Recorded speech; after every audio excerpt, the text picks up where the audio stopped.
Have you ever wondered what happens when you unlock the full potential of a Nintendo DS? DSi, DS Lite, whatever you may have. Most people remember the DS as a simple handheld from the late 2000s, a console that played games like Mario Kart DS, Pokemon, and the new Super Mario Bros. But hidden underneath that small clamshell design is a surprising amount of untapped potential. Today, we're going to answer the question, what can a modded DS really do? We're going to take a completely modified DSi here and just see how much functionality Nintendo left on the table, from playing hundreds of games from multiple systems, to running custom software, emulators, media players, and even custom applications. And the crazy part, this handheld is now over 17 years old. So let's see whether this modded DSi is still worth using in 2026. Before we start loading games and applications, let's quickly explain what a modded DS actually is. Modding a DS doesn't involve opening the console or soldering anything. Instead, we're installing custom software that allows us to run our own applications, rather than being restricted to Nintendo's official software.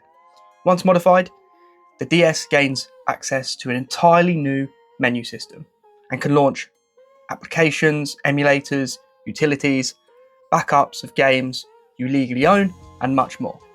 This particular one, we are running a system called Twilight Menu++. So think of this like jailbreaking an iPhone or installing custom firmware on a Nintendo Wii. The hardware stays exactly the same. The software limitation disappears. And that's where things get interesting. The first thing you'll notice after booting a modded DSi is how different it feels. Instead of being limited to whatever games you physically own, you now have an entire library available directly from the SD card. No swapping cartridges, no carrying game cases, everything is stored internally and launches from a clean menu. For a handheld released in 2009, this instantly makes it feel much more modern. You can organise games into folders, customise themes, adjust settings, and create a setup that feels uniquely yours. It transforms the DSi from a simple gaming device into something much closer to a pocket-sized retro gaming machine. Of course, one of the biggest reasons people mod a DSi is to play Nintendo DS games.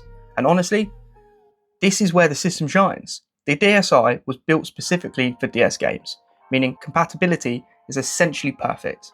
Games launch quickly, performance is flawless, and because you're using the original hardware, everything feels exactly as Nintendo intended.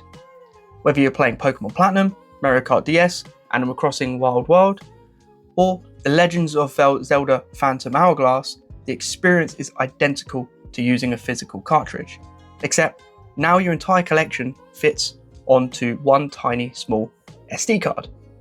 For anyone who owns a large DS library, this alone can completely change the way they use the system. One feature that often gets overlooked is DSi Wear. Back when Nintendo operated the DSi shop, players could purchase smaller downloadable games directly from Nintendo. Unfortunately, the DSi shop closed years ago, but with a modded DSi, these titles can be preserved and enjoyed. This opens access to hundreds of unique games and applications that many players never experienced when they originally released. Some of them are simple puzzle games, others are surprisingly impressive hidden gems. It's like discovering an entire section of the DSi history that many people forgot existed. Now, let's talk about one of the most exciting features, emulators. This is where people usually expect old handhelds to struggle, but the DSi actually performs surprisingly well, starting with the Game Boy. The original Game Boy library runs beautifully. Games like Tetris, Pokemon Red, Link's Awakening, and Super Mario Land feels right at home on the DSi. Move up to the Game Boy Color and things remain excellent. The system handles these games with ease. Then we have the Game Boy Advance. Performance here is particularly impressive because Nintendo actually included the GBA hardware compatibility in earlier DS systems.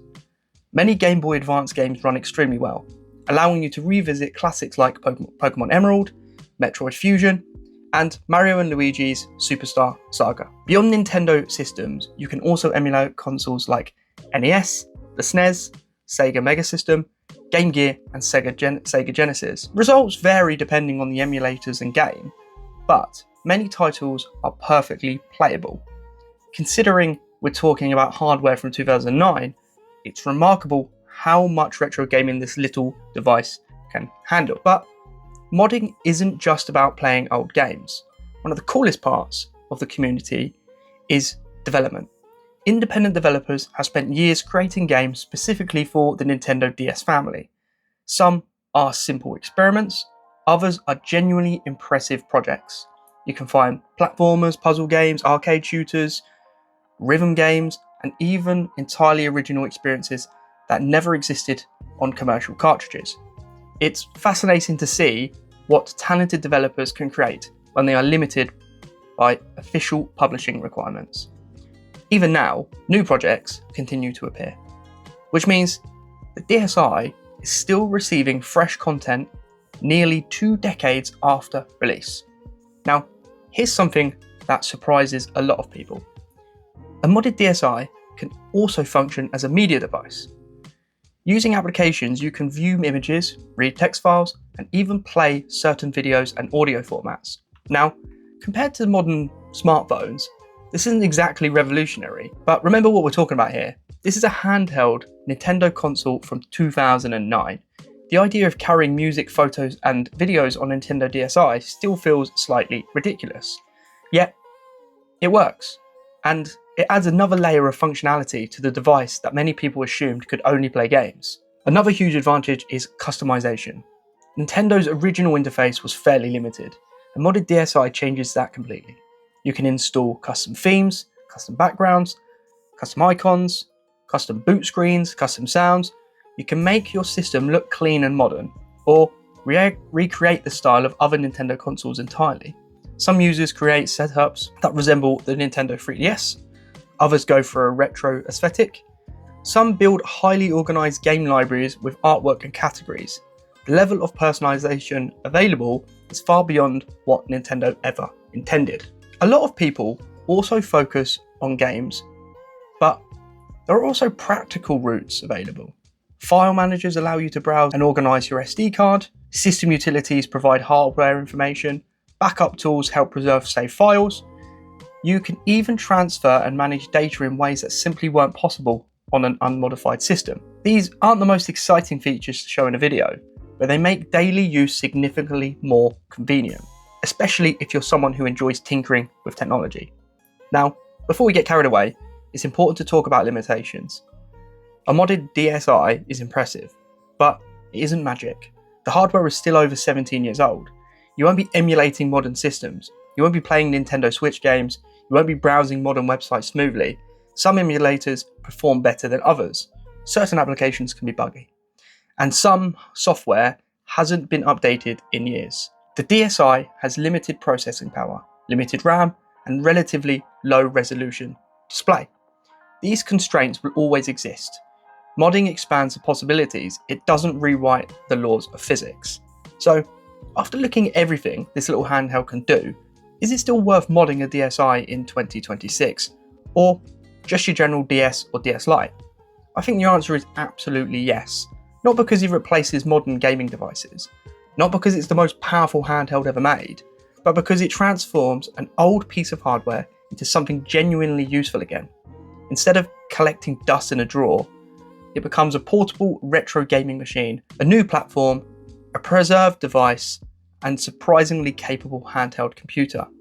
The DSi was already a great console. Modding simply unlocks everything it was capable of becoming. So, what modified DSi can really do? From playing Nintendo DS games and DSiWare titles, to running emulators, certain software, media players, custom themes, it's amazing how much life is left in this little handheld. And honestly, every time I pick one up, I'm reminded just how well Nintendo designed these systems. For something that's approaching 2 decades old, it's still incredibly fun to use. If you've got an old DS or DSi or DS Lite sitting in a drawer somewhere, it might be worth giving it a second chance. You may be surprised by what it can still do. If you enjoyed this video, make sure you leave a like, subscribe to if you're new around here, and let me know in the comments what your favourite thing to do on a modded DSi is. If you're interested how to mod your DS or DSi, I have another video which I will put into the top corner here and leave a link in the description below. Guys, if you want to help the channel out, then please do go check out the merchandise, and if you want to support the channel further, consider being a member, hit that join button down below, and get perks along the way like early access to videos. And I will catch everyone in the next one.